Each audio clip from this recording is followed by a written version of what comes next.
Bonjour à tous et bienvenue dans cette nouvelle vidéo dans laquelle on va parler de Jade, une aventurière dont on a peu parlé ces derniers temps, mais dont le jeu est particulièrement intéressant. Jade est une aventurière qui m'a beaucoup marqué, notamment dans sa première saison en 2007, et alors c'est complètement subjectif, mais ceux qui suivent la chaîne depuis un certain temps déjà le savent, j'aime les aventuriers qui ont une personnalité assez effacée, assez discrète, mais qui font preuve d'une grosse combativité. Et Jade, je trouve qu'elle rassemble ces deux qualités. Et du coup, logiquement, c'était la personne que j'avais le plus envie de revoir de ce All-Star, et elle a eu un début d'aventure assez difficile, mais plutôt à son honneur. Alors bien sûr, les personnalités comme Jade ne font jamais des heures de présence à l'écran, mais elle a réussi à faire son jeu, à rester discrète, à se placer en observatrice, et puis surtout, elle nous a offert un très beau duel avec Clémence sur l'épreuve des trapèzes. Pourtant, elle m'a également semblé vacillante à plusieurs reprises. En de nombreuses occasions, quand quelque chose ne se passait pas comme elle l'avait prévu, elle semblait particulièrement affectée. Et plus grave encore, elle a parfois semblé complètement découragée de cette saison. Et moi qui la considère comme quelqu'un de réfléchi, j'étais assez déçu de voir à quel point elle prenait les choses de manière émotionnelle, tellement émotionnelle qu'elle s'est mise en certaines occasions à tenir des propos assez extrêmes, en total contraste avec sa personnalité d'habitude beaucoup plus mesurée. L'exemple qui m'a le plus marqué, c'est la description qu'elle a faite d'Alexandra. Alexandra, selon Jade, c'est une sorcière avec des gros yeux. Et c'est vraiment caricatural comme description, alors qu'en réalité, je pense que les traits physiques des candidats, c'est pas le truc auquel vous faites le plus attention. Mais dans la tête de Jade, ça donne vraiment l'impression que Alexandra, c'est le mal incarné, quoi. C'est un peu comme dans les contes pour enfants, où il y a un monstre très vilain qui est très moche. C'est ça Alexandra pour Jade. Alors ça, c'est pour le côté un peu marrant de la chose, mais ça peut aussi être un peu agaçant. En particulier, j'ai parlé de maturité des candidats dans la vidéo précédente. Ben là, le manque de recul de Jade sur le jeu d'Alexandra et Alix, c'est quand même assez étonnant. Jade, c'est une aventurière qui a quand même 2 finales de koh à son actif, elle a presque 40 ans, donc bon, j'ai envie de te dire, à un moment, passé la déception, passé la surprise de la trahison, tu te ressaisis et tu fais ton jeu, l'aventure continue. Alors effectivement, on n'avait jamais voté contre elle auparavant, chacun ses problèmes quoi. Donc t'as l'impression que pour elle c'est la grande découverte. Oui, dans koh on peut voter contre toi. Oui, on peut te trahir. Oui, ça peut arriver que tu perdes un allié précieux. T'as presque envie de lui dire bienvenue dans koh quoi. Et les deux filles, Alexandra et Alix, elles font leur jeu tout simplement, elles font en sorte de se sauver, c'est normal. Bon après, si on prend un peu de recul sur les éliminations récentes, on remarque quoi? On remarque que Jade était très contente de retrouver Kumba à la réunification et paf, Kumba sort aux ambassadeurs. Jade était proche de Namadia qui protégeait Alexandra. Paf, Alexandra participe à l'élimination de Namadia. Et puis, dernière perte en date, le dernier conseil qui se joue entre Clémence et Alix, Jade se range du côté de Clémence, c'est Clémence qui sort. Donc je veux pas être méchant, mais avoir le soutien de Jade ces derniers temps, ça porte un peu la poisse. Alors est-ce que Jade serait découragée par cette aventure? Est-ce que finalement, elle sait pas faire grand chose quand il n'y a pas un leader pour lui préparer une belle alliance bien confortable, comme au bon vieux temps? Mais pour moi, pas du tout. Pas du tout. Son attitude montre qu'elle n'est pas du tout découragée par cette aventure, et je vais vous expliquer pourquoi. Ce qui m'a mis la puce à l'oreille, c'est un dialogue qu'on a vu juste avant l'entraînement du tir à l'arc dans le dernier épisode, entre Jade et Claude. Claude dit à Jade « Ah bah va y avoir un gros duel entre Alexandra et Sam, c'est pour ça qu'on aurait dû sortir Alexandra au dernier conseil. » Et là Jade lui répond « Je t'ai dit plan B. » Plan B? Comment ça veut dire qu'ils en ont déjà parlé avant? Ça veut dire que Jade et Claude parlent stratégie ensemble. Mais ça, c'est loin d'être anodin. Évidemment, on se doute bien qu'ils parlent ensemble, qu'ils ont fait en sorte de synchroniser leur vote, mais ce qui m'a étonné, c'est quand même le côté normal de cette conversation. Elle dit ça vraiment sans pression, et alors j'extrapole un peu, mais la façon dont ça a été dit, ça donnait presque l'impression que Jade avait de l'influence sur le vote de Claude. Claude qui disait il n'y a pas si longtemps, Jade c'est un électron libre, je lui fais pas du tout confiance, il faut surtout pas l'envoyer aux ambassadeurs. Donc je pense que cette conversation est loin d'être anodine. Tout ça, ça commence à l'épisode 4 en fait. Qu'est-ce qui se passe à l'épisode 4? Les rouges perdent l'immunité des pierres sous l'eau et Jade s'allie avec Alix et Alexandra en vertu de l'Alliance des filles. Pour rappel, ça s'était terminé par un coup grandiose d'Alix, le premier d'une longue série, puisqu'Alix avait voté contre Jade pour faire la répartition des votes. Donc paye ton alliance de filles quoi. Et puis, épisode suivant, elle se dégonfle pas, elle essaye de faire une alliance avec Jade. Alors là, ça avait fait ni une ni deux, Jade est partie directement tout raconter à Namadia, et là, j'avais dit, tu as de la chance, ton équipe est pas allée au vote cette fois-ci, donc tu as 3 jours complets pour être avec les garçons, pour parler avec eux, pour leur parler de tes motivations, pour leur dire que toi aussi tu as une morale, enfin voilà, pour leur parler de fais n'importe quoi, inspire la sympathie, parle-leur de tes enfants, de pourquoi tu veux gagner koh, etc. Et ça, il n'y a que ça qui peut marcher parce que c'est pas à la dernière minute qu'on va pouvoir faire une alliance. En l'occurrence, il me semble qu'elle a eu plus que 3 jours puisque les rouges ont gagné l'immunité suivante, mais en tout cas, à partir de là, Jade, on n'en a plus trop entendu parler.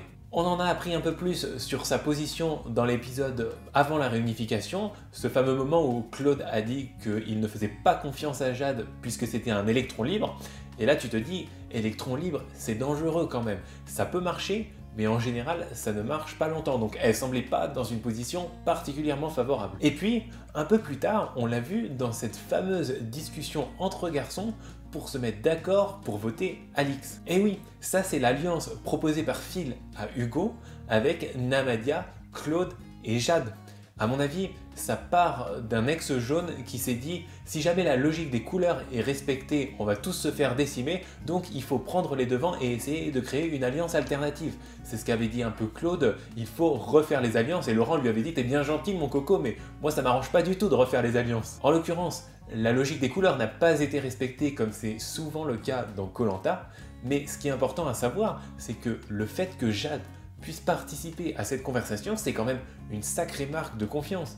Parce que, pour rappel, à ce moment-là, il y a une amulette en jeu. Et donc, suivant sur qui va se retrouver l'amulette, ça peut complètement pourrir la stratégie d'un groupe ou de l'autre. Et dans le dernier épisode, c'est vrai qu'on n'a pas vu de grandes discussions de la plus haute importance, mais le fait simplement de voir Jade et Claude parler normalement de la stratégie qu'ils ont mis en place ensemble, c'est quand même très important pour la suite du jeu. Mais le plus fort dans tout ça, c'est que, sans que personne ne le remarque, Jade joue complètement sur 2 tableaux.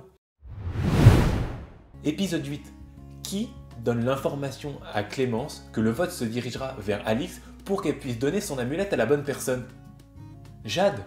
Donc la confiance qui lui a été accordée par les garçons de la mettre dans la confidence des discussions pour savoir si on allait voter en gros Alix ou Alexandra, eh ben elle en a fait bon usage.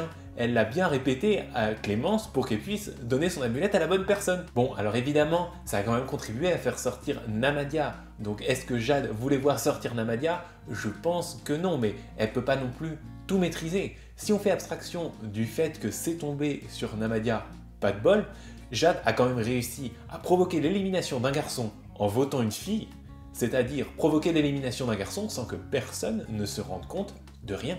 Elle était aussi là, dans la cabane, quand les 4 filles restantes en jeu ont essayé de relancer l'alliance des filles.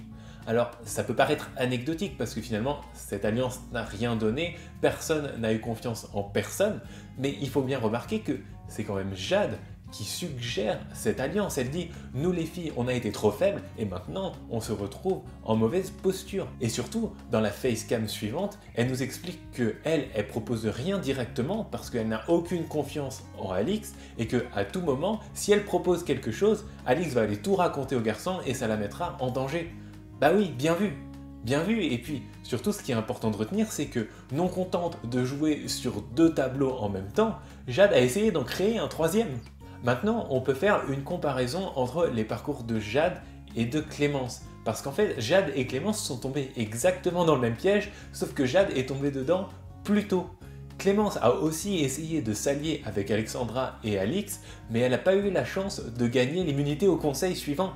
Alors c'était en individuel, donc forcément c'était plus compliqué. Et puis en tant qu'ex-jaune, Clémence n'a pas beaucoup passé de temps avec Alix et Alexandra, elle n'a pas eu le temps de voir venir le truc, alors qu'en tant qu'ex-rouge, Jade maintenant elle sait à qui elle a affaire. Combiné au fait que de toute façon, de base, il y a pas mal de gens qui veulent voir sortir Clémence, eh ben, la sentence est tombée directement. Clémence n'a pas eu le temps de se replacer sur le camp réunifié comme a pu le faire Jade. Bon allez, j'arrête de me lamenter pour Clémence, la question surtout maintenant c'est, est-ce que pour autant Jade est bien placée?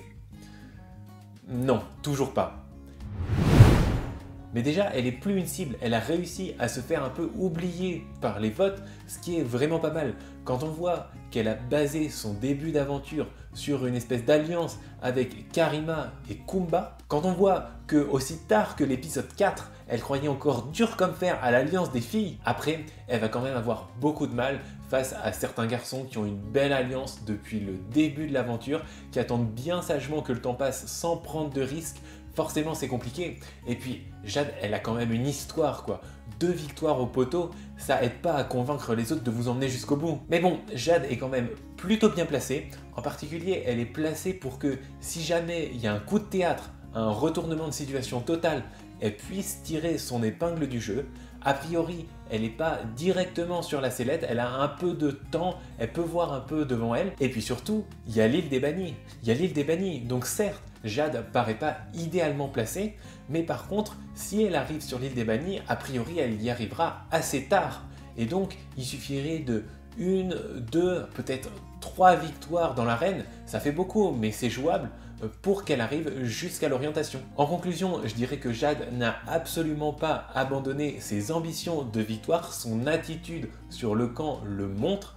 Alors certes, elle n'est pas parfaitement placée, mais quand on voit où elle en était il y a quelques épisodes, c'est déjà un exploit qu'elle ait réussi à se faire une place parmi les garçons, et en plus avec son intelligence elle arrive à jouer sur plusieurs tableaux en même temps, à froisser vraiment personne, à réussir des coups sans que personne ne s'en aperçoive, et une fois de plus, quand on voit d'où elle partait, rien que ça c'est déjà un exploit. Voilà, c'est la fin de cette vidéo. Si elle vous a plu, n'hésitez pas à liker, à partager, à commenter et à vous abonner. En particulier, si vous avez une vision complètement différente du jeu de Jade ou du jeu d'un autre aventurier, si vous pensez qu'il y a un aventurier qui est déterminant mais que j'aurais oublié dans mes vidéos, n'hésitez pas à partager dans les commentaires.